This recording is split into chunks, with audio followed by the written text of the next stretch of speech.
Good Monday evening and welcome to Under the Hood. Tonight's episode number 23, the CFP Caravan. It is Monday, December 5th, and alongside myself, Eli Karp, we have Rock the Barn and Happy CFP Caravan. So, with that being said, we're going to get underway, and let's start with exactly what the title of the show is, and that is the college football playoff committee's decisions. We now have our field of four set: Alabama number 1, Ohio State number 2, Clemson 3, and Washington 4. Now, I think the consensus was always going to be Alabama 1. Consensus was pretty much Ohio State should get in. Most of the people thought that. Clemson, as long as they won, most people thought they should be in. And then number 4 is really where a little bit of a controversy came, whether it would be the Big Ten championship winner, which would be a 2-loss but a conference champion and a pretty good resume, or a 1-loss Pac-12 champion in Washington who had a weak schedule and, with the 127th non-conference schedule, that rank, would that be able to hold up? And it did. And so that leads us to the question. There's a lot of debate. Should Penn State have gotten in? Happy. Should they have gotten in, or did the committee get it right? I think the committee got it right just because I think they valued that Washington had one less loss. I think they valued the 1 loss and the conference championship over a Penn State team that has 2 losses, who got Penn State's losses. Of course, one of them was to a non-ranked team in Pittsburgh. Are they still non-ranked? Pretty sure they are not. They had a couple good ones. And Eric is now joining us. So we can welcome Eric to the show. But yeah, I think they got it right with Washington. As their only loss is down to a top 10 team in USC, a team that I think if they didn't get another loss or two, I think they could have competed. I think it would have been a USC. I think USC versus Washington in the Pac-12 championship game, USC would have won, but obviously USC didn't get that strong start. So, yeah, gosh. All right. Eric, did the committee get it right? I think they did. I was really rooting for Penn State because of the story coming back from the whole Joe Paterno thing.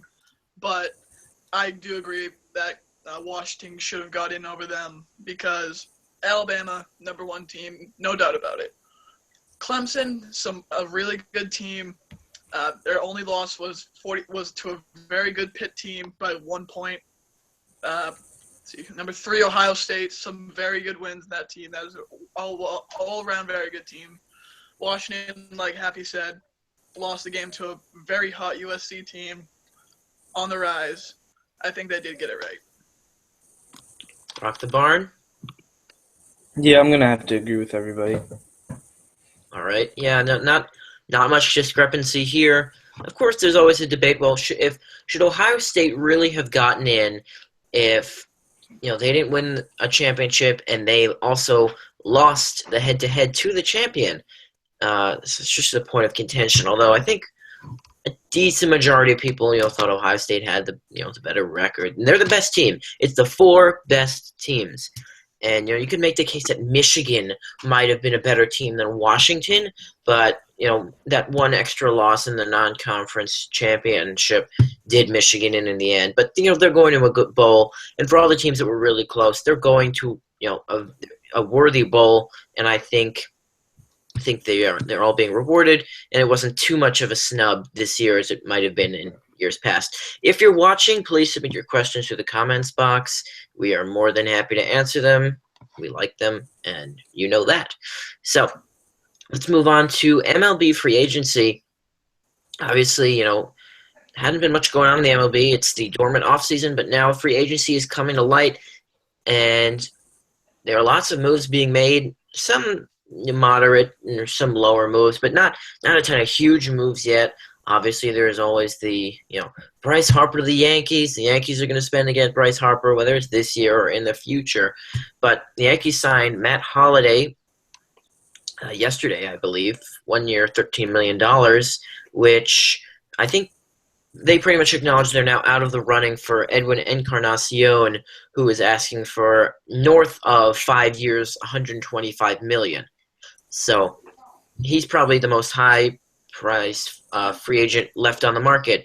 And Eric, can you just elaborate on a few of the other deals that were, or a few of the other deals signed in the last couple of days? Like the one I wanted the most was Beltran, who ended up going, was it to the Houston?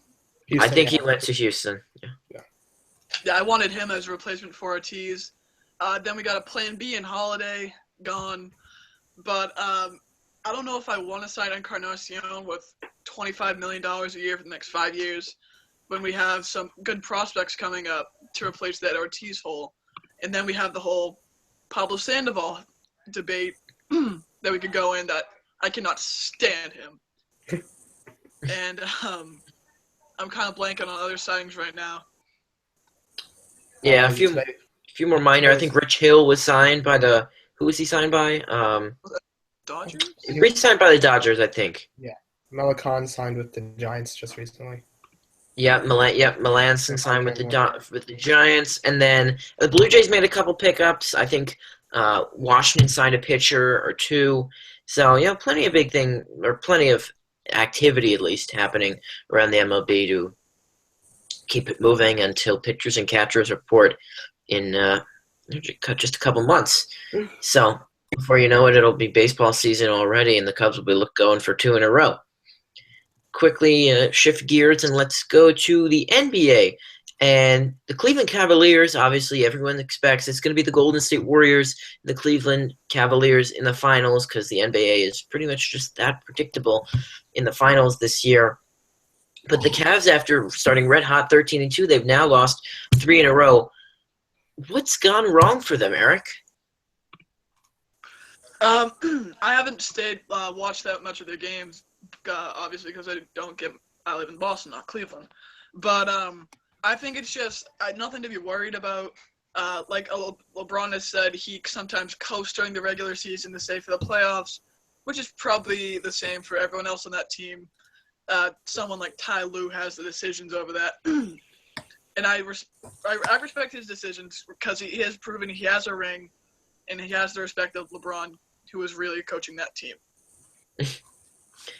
All right. So that's what's going on in Belief Land, where I think they're now 13-5. Warriors plugging along. The Clippers are looking good so far, 16-6. I think they've been – I don't know if they've really surprised people, but I think they've gotten off to a nice start. Thunder hanging in there, 13-8. Russ is absolutely taking it to the stat sheet. He is, I think he's averaging a triple-double a game so far, right? And, the talk of the town and talk of the NBA is most people think he's going to be able to average that, and that would be incredibly impressive. The New York Knicks, I think they're 2 games over 500 now, right? 2 or 3? 11-9, I believe. They're 11-9. Okay, so they're 2 games over 500, and they have taken care of mediocre teams, which is good to see, which means they are probably a decent mediocre team, probably on the upper tier of mediocre, which is a good sign, which can be enough to get you to the bottom of the playoffs in the East. But, things have been clicking for them. Defense has been a little better. Porzingis has been good.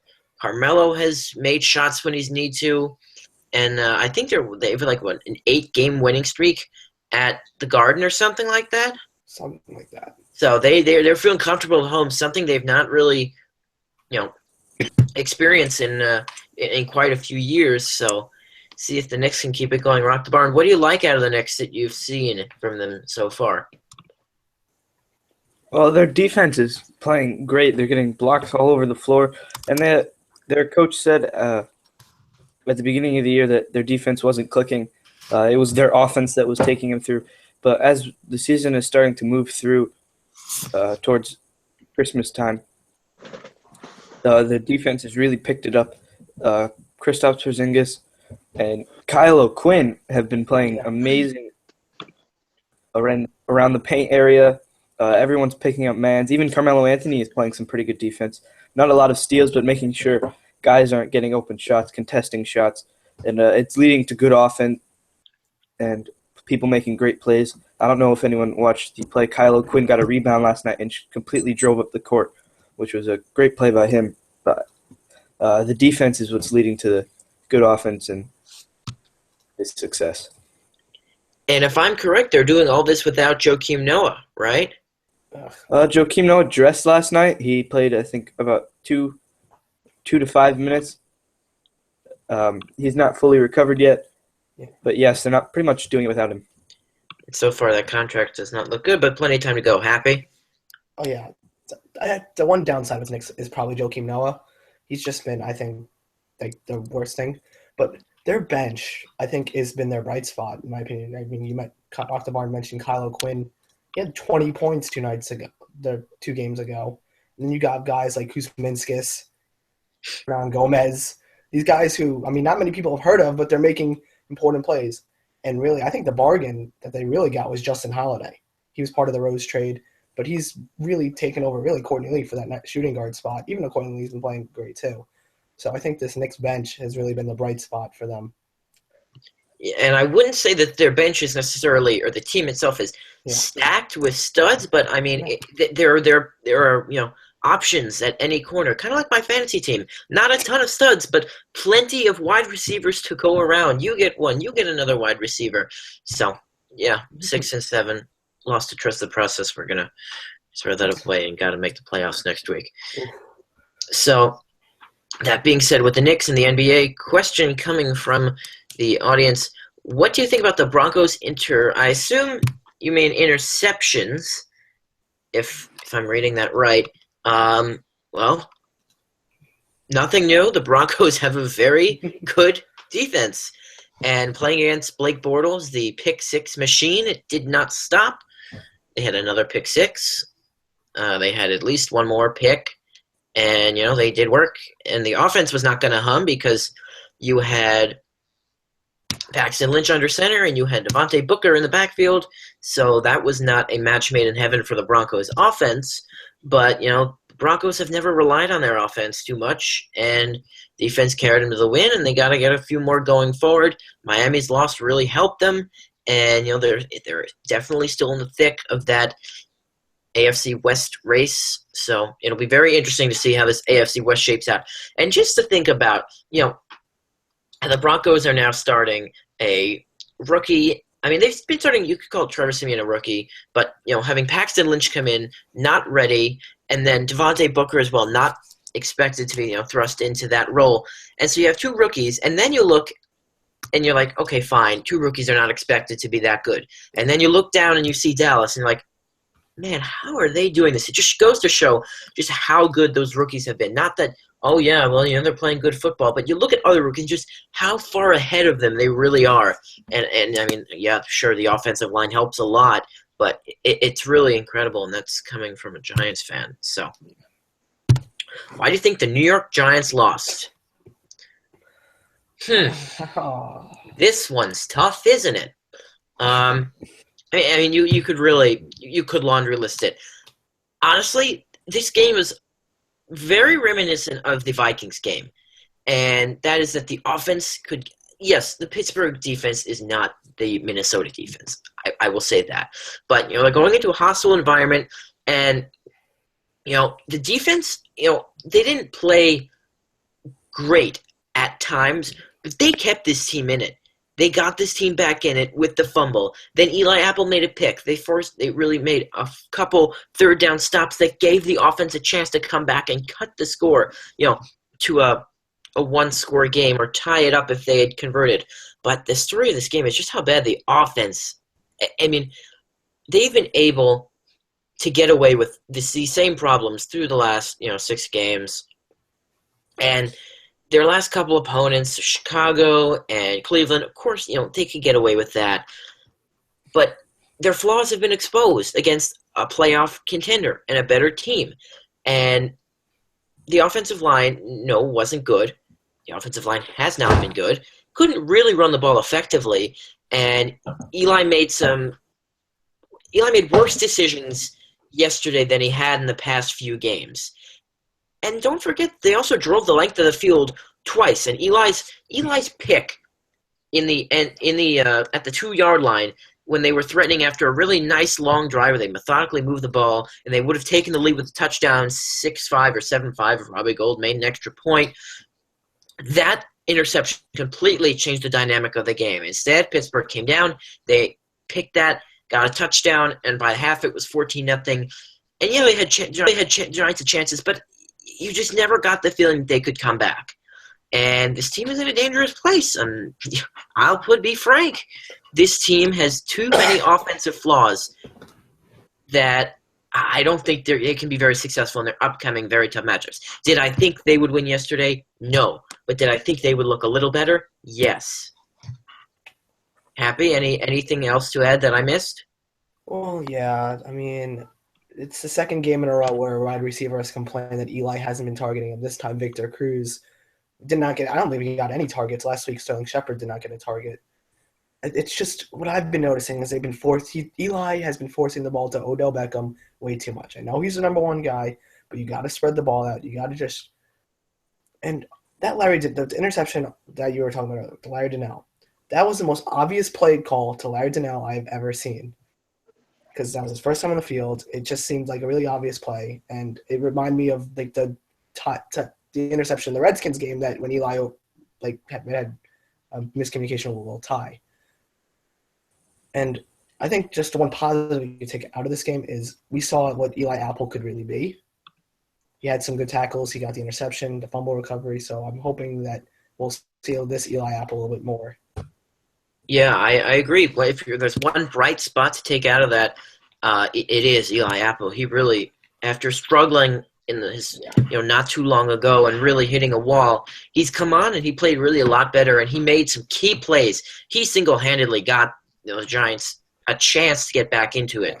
But Eric, I'll get to you in just a second. One thing I can't let go about this Giants offense, and they brought it up on Monday night. This offense is so predictable. Yes. It is unbelievable. They line up in the same formation, which is Eli in the shotgun with one running back, 3 wide receivers, and a tight end 96% of the time. Kevin Burkhardt, who was calling the Giants-Bears game a couple weeks ago, was describing there was a shot of Ben McAdoo, and he said he's calling it from his New Jersey diner list of plays. Yeah. That is great. But it seems like that diner list of plays only has 5 plays on it, or that Ben McAdoo only wants to call the same 5 plays. It is an anomaly when Eli lines up under center, or they run some kind of trickery. The one bright spot of the offense that I found yesterday was every time that they fake the jet sweep and then fake the handoff, and Eli kind of goes back around and fakes it again and then throws kind of a screen-ish play to Jennings or a short pass. That seems to work, and obviously they can't do that every time. But a little bit more unpredictability and a little more trickery, but stop lining up in the same darn formation every single time. It is unbelievable. This offense has potential. This offense was much better last year, and the line was not any better. There's no excuse. There's absolutely no excuse. Eric? Going back to your previous point, sorry to interrupt about the Giants thing, but I saw this thing yesterday. Blake Bortles has more pick sixes in his career than career wins. Like 11 to 10. Like, this is someone that I thought was going to have a breakout year. I was thinking like a Derek Carr type of year because I really like the Jaguars' offense. I picked them to win the AFC South in one of our shows. But Gus Bradley proves he cannot be an NFL coach or Division I college coach, probably not even a high school coach. He is that bad. He has so much talent on that team. I thought they were going to be a year or two away from like really contending. I was maybe 9-7, maybe sneaking into the playoffs. Probably as a terrible division that they're in, but they are awful. Yeah, they really are. And honestly, Gus Bradley's a defensive guy. I think he made his presence known and his money as the defensive coordinator of the Seahawks, where it seems like you and I could go be the defensive coordinator of the Seahawks and be pretty successful based on the system that they've employed there, and Pete Carroll really knows what he's doing. But yeah, it's time to go. I mean, you can probably put a decent amount on this on Bortles, but Gus Bradley, he has talent. But there's only so long that this franchise can be patient. Give him the boot. Gus Bradley, go find a defensive coordinator's job somewhere and live out the rest of your NFL career. Tom Coughlin, as I said a couple shows ago, I bet that Tom Coughlin will be back in Jacksonville sometime soon. And just to answer a viewer's question about Odell Beckham and his reaction after the game, that's one thing against the refs. But one thing I have to take up, about Happy saying, Sterling Shepard not getting any targets, Eli having to apologize, this time Victor Cruz getting mad. Well, one, Eli shouldn't have to apologize to Shepard. They won the game. This is the NFL. If the team wins, it's not about yourself. This is a team game. If you don't get the ball, tough luck. And if Victor Cruz is mad about him not getting any targets, well, maybe he's got to work a little harder getting out of his breaks, and he shouldn't have to complain. This is a team game. I feel like the Giants locker room is becoming a little too individualistic with the wide receivers. And as a fan, I'm not feeling too confident about that. I can't really make out, and as a football fan, I'm not very excited, especially as a Giant fan, to see where this runaway train is going. Yeah, they're 8-4, but they can be 8-8 in the blink of an eye. They can be 9-7 in the blink of an eye, and they won't make the playoffs. Let's see if we have any more questions from the audience. Not yet. And let's talk about the AFC West. We just brought up the Broncos. And you have the Broncos, the Raiders, and the Chiefs. Huge Thursday night football game. We've actually getting 2 good Thursday night football games in a row. This one is Oakland at Kansas City. Kansas City took the first matchup in Oakland. This is going to be fantastic. And Rock the Barn, let's hear some of your input on this matchup. I think it's going to be if Oakland wants to win this one, they're going to have to rely on their offense because the Oakland defense has played phenomenal this year. They've come up with huge plays when they have needed to against great teams. And if they're going to keep up with the Patriots right now, they're going to need to win on Thursday. And it's going to come down to Derek Carr, the front runner for the MVP right now. If he can have a great game, they're definitely going to win. He's got a great wide receiver core and Latavius Murray in the backfield. So I think it all comes down to the offense for the Raiders. And for the Chiefs, I think they just got to keep doing what they're doing. They've been playing really well lately. Alex Smith has not played bad. The defense, just like the Raiders, has played well. So I think both offenses really need to play well for either of those two teams to come out on top. You play good defense, you play good offense, you play good special teams, you should win the game. So, yeah. But, the thing about the Kansas City is they're never overwhelming, but they're so pesky. It's unbelievable. Sometimes, they have a pretty good statistical defense, and they're a big play defense. They manufacture the big play, and you just can't put away this team. It's unbelievable. This offense is not anything that's going to run you out of the gym, and at times this defense looks like it's just not there. But at the same time, they come back 2 plays later and they get a pick 6, and before you know it, they're only down 3. And then they keep chipping away. And even though they don't get a touchdown in the red zone, they get a field goal. And then they just keep grinding at you. And Andy Reid has done such a good job of just getting his team to grind and win when they need to. It's really admirable. And the Oakland Raiders, Rock the Barn, I don't completely agree with your statement that they're a really great defense, but I do agree with that you said that they've made plays when they've needed to. And although statistically they're not good on paper, they make timely plays similarly to how the Chiefs do. And I think that's very important in this game. And probably the other unsung hero, the offensive line. That offensive line for the Oakland Raiders is a force to be reckoned with. They've got to be up there in the top 5 with the Cowboys and the Eagles and the Steelers on offensive lines. because Derek Carr is getting protection, and it's really allowing him to be successful. Who do you see winning the West, Happy? I think I'm just gonna go with the Raiders. I think their offense is the strongest of the three, and I think their defense is with Khalil Mack and their secondary, which has been okay, good enough. I think, like you said, the O-line as well, but I think that the Raiders also, who are ahead in the division, I think they will do enough to secure the top of the division and possibly even go ahead of the Patriots in the conference as a whole. Eric, who do you see coming out on top?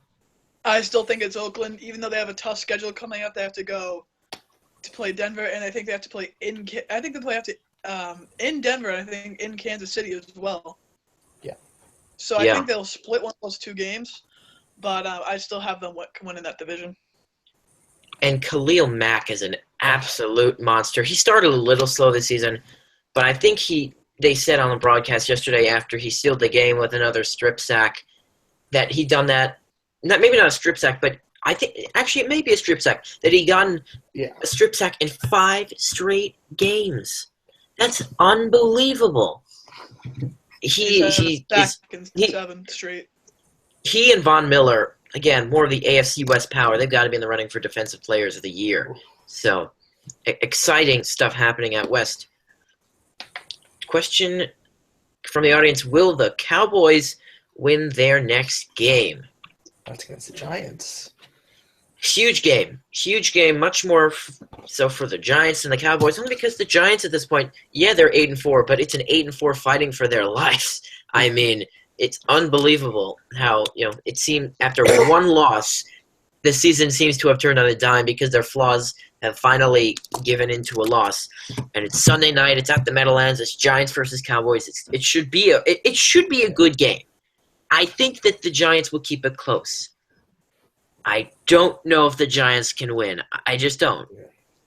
The Cowboys' defense, Spintano will say, all they do is play prevent D. But they're statistically, the points, they tighten up in the red zone. And, I think that the Giants are going to put up a few more points than they did last week. I just don't know if they can stop the offense like they could in week 1. I think they were a little lucky.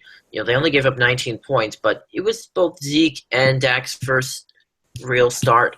So I think they got a little fortunate there. I think the Giants will keep it close. I will be surprised but thrilled if they're able to come out with a win.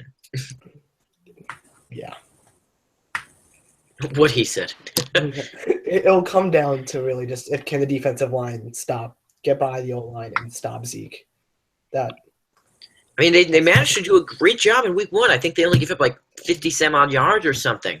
And the run defense has, again, Le'Veon Bell torched the Giants for a pretty good day. But the Giants' run defense coming into that game was 5th in the league. And I don't think they dropped all that much from one game. They have solid defense up front, solid defensive line up front. One big thing, though, JPP went down with that groin injury. Will he be back? How quickly will he be back? And so that he's come on unbelievably in the last few games, and it would be really detrimental to this defense, which has kept the offense in games if he's out the next game or two. Vernon would need to step up then, which he kind of did at the end of the Steelers game. He got 2 sacks. Olivier Vernon has been doing work, and he's been putting in a lot of effort. And he showed he's got a sack, I think, in 5 or 7 straight games. But he's also being held on every single play.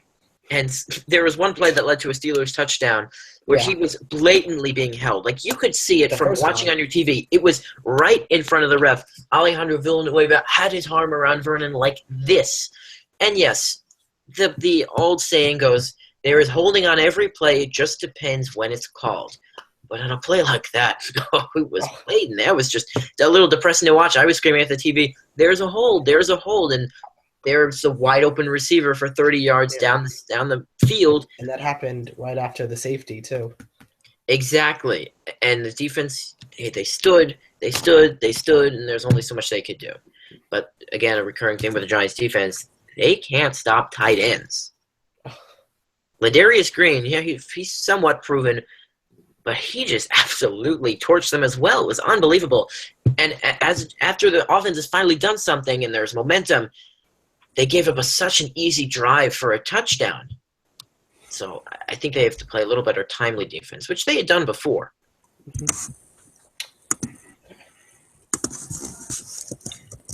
What are my expectations for the end of the Bengals season? Well, I think they played really well against the Eagles yesterday, and the Eagles have pretty much almost been dealt the death blow here. That was a game, in Cincinnati. You figure the Eagles should come out and probably win this game. They're 5-6. They need to come out and keep their season alive at 6-6 in this tough NFC wildcard race and this very impressive NFC East. And they flat out laid an egg. The defense, which had been their selling point, did not play well at all. It's not like this Andy Dalton-led offense had its parts nearly as much as they had before. A.J. Green out. Giovanni Bernard out. And they got absolutely taken to.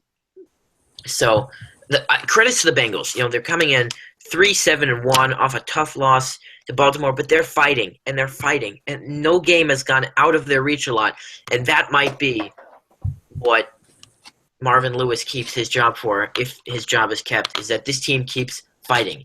And no, they're probably not going to make the playoffs. The best they can do is 8-7-1, but this team is showing heart, and Philly really did not take advantage of an opportunity that they should have yesterday.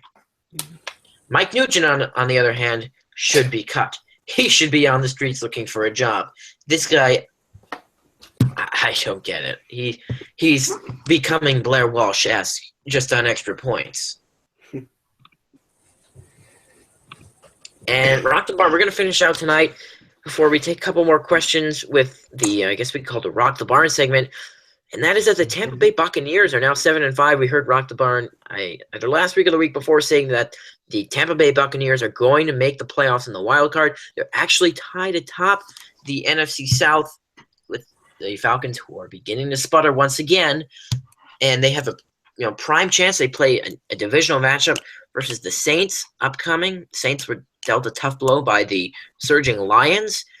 And Jameis Winston has played some good ball, but the defense has been lights out the last few weeks. And Rock the Barn, is it even a question now of whether the Bucs will make the playoffs, of whether they win the division or not? Do you think they're going to win the division?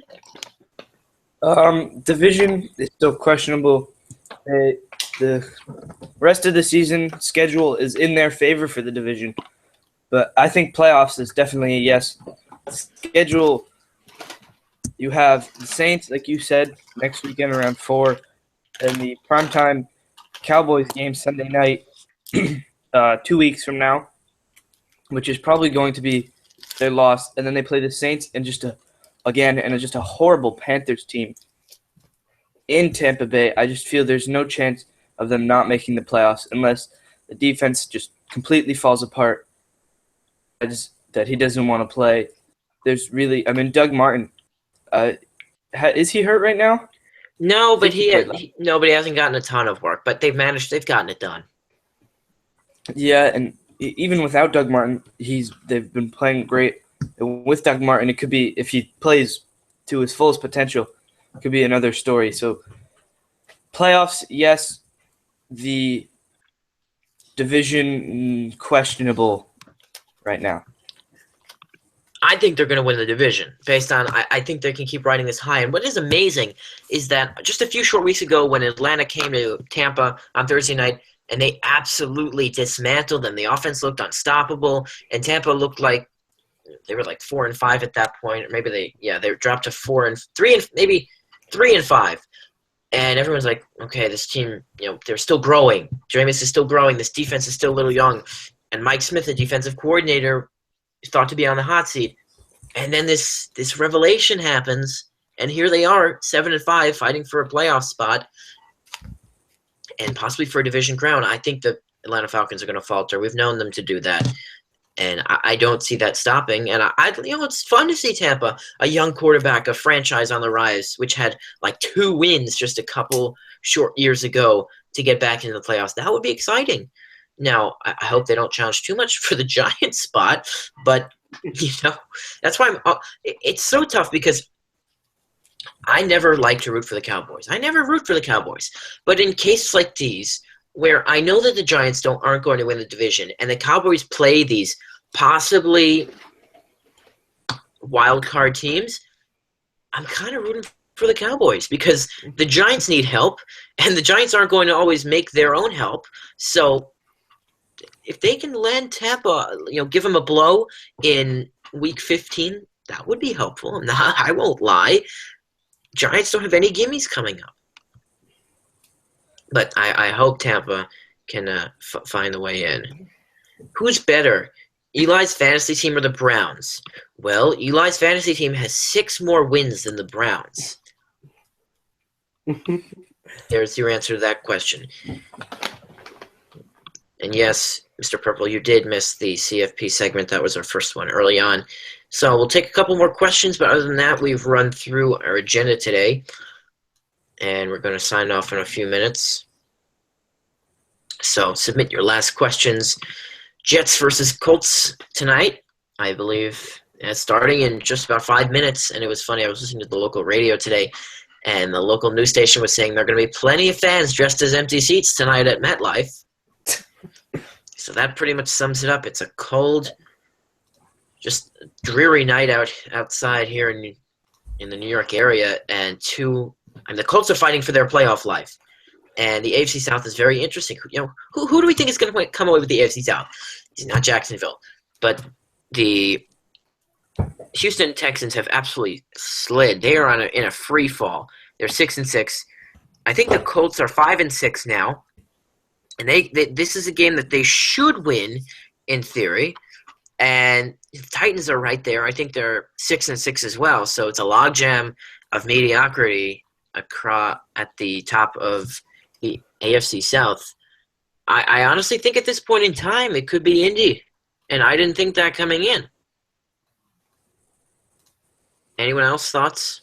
Quick teams? Yeah, I agree with you. Wow, very resounding. I think the Colts look like they have the easiest schedule left. Actually, no. They actually have a pretty tough schedule. They have the Raiders. I mean, they do have a Jaguars game. But they do have the Raiders and Vikings. They also play Houston next week. Yeah, divisional matchups coming down the wire are going to be huge. The Titans have games against the Chiefs. Yeah, the Chiefs and the Broncos. So it could really be any of them, really. I think the Colts are going to find a way to come out on top. But you never know. A few weeks of the football left to be played. And it is now time for us to go. Thank you for watching tonight. Hope you enjoyed. We will see you next Monday night at a similar time. Hopefully we'll be coming off of a Giants win. You got a question. We got a question. One final question. No. You know what? Diamond Sword, fine. We'll give you a shout out at the end. I hope you're still watching. Yeah. There you go. So with that, thank you for watching, and we will see you next week.